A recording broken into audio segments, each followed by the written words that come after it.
Hola a todos, bienvenidos a la solución de un nuevo problema del Torneo Internacional de Cálculo MathRocks 2024. Se trata de este límite. A primera vista puede parecer un límite complicado, pero les voy a mostrar cómo simplificar el punto de vista para poder resolverlo. Entonces, la primera parte es fijarnos solamente en esto, como si nos pudiéramos deshacer de todo esto. Y entonces nos quedaría el límite de esto sobre esto. ¿Y qué es lo que pasa? Que si factorizamos el denominador, x cuadrado sería el factor común, entonces se cancelan estos x cuadrados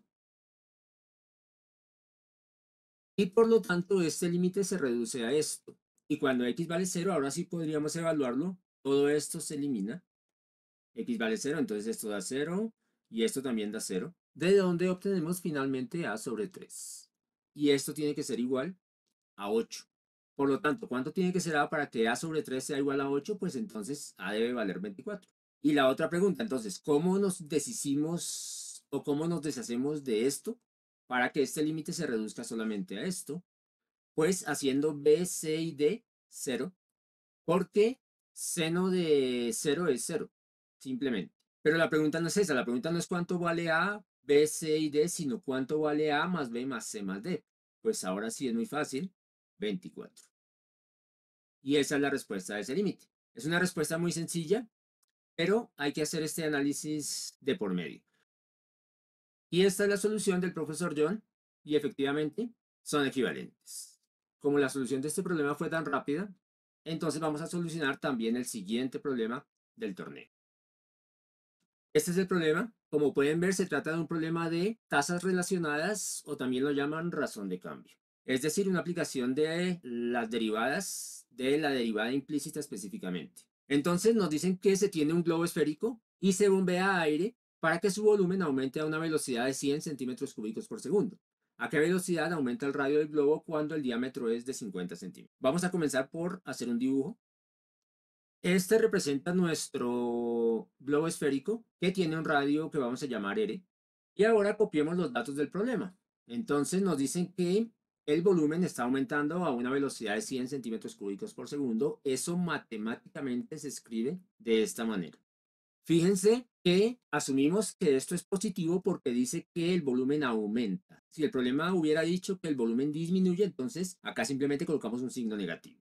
Y entonces la pregunta es, ¿a qué velocidad aumenta el radio del globo? O sea, en estos términos matemáticos, la pregunta es ¿cuánto vale dr de t? Cuando el diámetro del globo es 50 centímetros, por lo tanto el radio es 25 centímetros. Entonces, esa es la pregunta. El globo está creciendo y el radio también debe estar creciendo, pero el volumen crece a una velocidad constante. Entonces, ¿de qué manera debe estar creciendo el radio para que cuando el radio valga 25 centímetros, el globo esté creciendo a una tasa constante de 100 centímetros cúbicos por segundo? Eso es básicamente lo que nos están proponiendo hallar. Entonces, necesitamos partir de una fórmula que nos relacione el volumen con el radio del globo y esa fórmula es muy sencilla. Es la típica fórmula del volumen de una esfera. Ya teniendo nuestra fórmula, lo que vamos a hacer a continuación es derivar implícitamente esto con respecto al tiempo. No derivar normalmente, fíjense, porque si deriváramos normalmente, derivaríamos el volumen con respecto a R, pero no. Necesitamos es derivar esto con respecto al tiempo, por lo tanto es una derivada implícita, lo que significa asumir que tanto el volumen como el radio son variables dependientes y el tiempo es la variable independiente. Por lo tanto, derivando implícitamente esto con respecto al tiempo, obtenemos lo siguiente. En el lado izquierdo, dB de t, y en el lado derecho tenemos el producto de una constante por una función. Por lo tanto, la derivada de eso es la constante por la derivada de la función, o sea, la derivada de r al cubo, que es 3r cuadrado, pero implícitamente con respecto al tiempo, entonces esto queda multiplicado por dr de t de acuerdo a la regla de la cadena, teniendo en cuenta que r es la variable dependiente y t es la variable independiente. Simplifiquemos un poco, se cancela este 3 con este 3. Y ahora lo que vamos a hacer es despejar dr de t, que es la incógnita. Simplemente pasa esto, 4pi al cuadrado, a dividir al otro lado y ahí queda despejado de r de t. Y el último paso simplemente es reemplazar porque conocemos db de t. de B de T son los 100 centímetros cúbicos por segundo que nos da el problema. El radio lo conocemos, 25 centímetros. Por lo tanto, solamente nos queda reemplazar. Y ahora simplifiquemos el 4 con el 100. Cuarta 1, cuarta 25. Y este 25 con uno de los dos 25 que hay acá, por lo tanto se cancelaría con el cuadrado. De donde obtenemos que de R de T va a ser igual a 1, lo que nos quedó en el numerador, 1. Y en el denominador nos queda un 25 y el pi, 25 pi.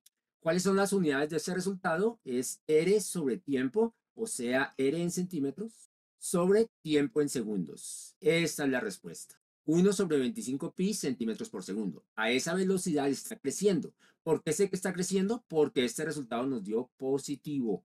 Si nos hubiera dado negativo, estaría disminuyendo.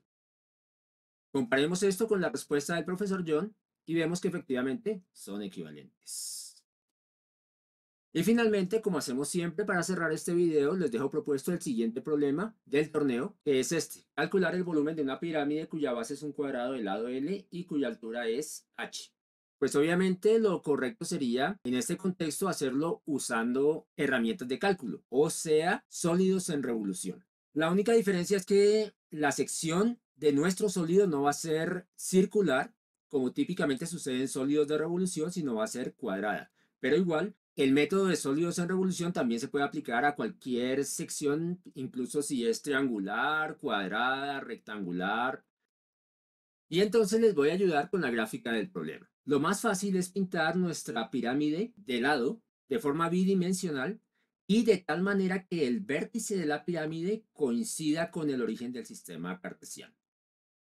Para que se vea un poquito más tridimensional, pintamos el otro lado de la pirámide, pero punteado porque en este caso nos interesa solamente esta función, sabiendo que este punto tiene coordenadas h, L medios. ¿Por qué? Porque esta es la altura de la pirámide, h, y todo esto es L. Pero la coordenada y de este punto solamente es esto, la mitad, desde acá hasta acá. Por lo tanto, es L medios. Por eso las coordenadas de este punto son h, L medios. Por lo tanto, lo primero que tienen que hacer es armar la ecuación de esta línea recta, y igual a mx más b, y luego sí plantear la integral de acuerdo a la teoría de sólidos en revolución. Les dejo entonces para que lo trabajen, lo piensen y en el próximo video lo solucionamos. Eso es todo. Gracias por su atención.